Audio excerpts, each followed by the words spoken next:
हमारी संस्कृति में एक बहुत बड़ा चीज ये है कि लड़की के प्रति चरणों में जो है अपने जब घर में होती है तो उसको लक्ष्मी की तरह पूजा जाता है, और जब वही ससुराल में जाती है तो वह लक्ष्मी पूरे ससुराल वालों को प्रणाम करती है।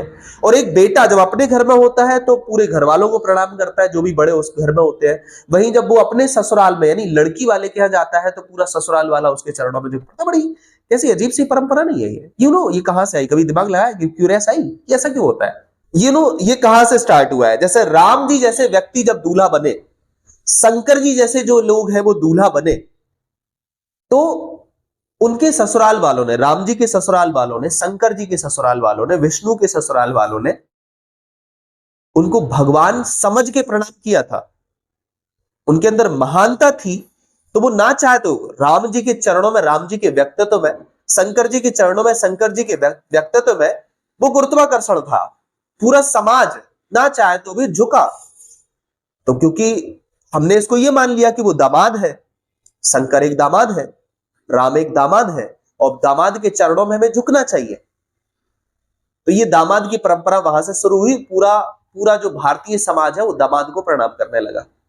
अब वही जो है सीता जैसी बेटी, संस्कारी बेटी अपने ससुराल में गई। पार्वती जैसी बेटी, मान लो शंकर जी के परिवार में तो कोई था ही नहीं, लेकिन अपन यहां सीता जी का एग्जाम्पल ले ले।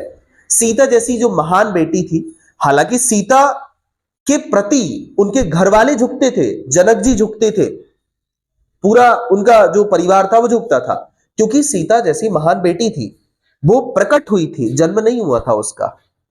लेकिन वही जब ससुराल में सीता जी गई तो सीता जी में वो विलक्षण गुण थे, लेकिन क्योंकि जब राम जी अपने माता पिता को प्रणाम कर रहे हैं तो सीता जी अपने राम जी, मतलब हमारे यहां पर पति और पत्नी को अर्धनारीश्वर कहा जाता है, कि जो पति है कर रहे हैं वही पत्नी करेगी। तो पति बिकॉज अपने घर में सबको प्रणाम कर रहा है, तो पत्नी भी सबको प्रणाम कर रही है।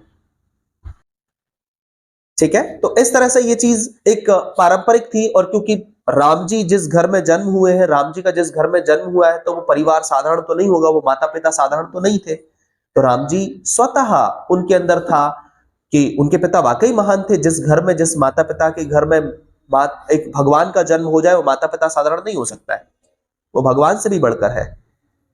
ठीक है, तो भगवान स्वतः उनके प्रति झुकते थे, तो सीता जी भी झुकती थी।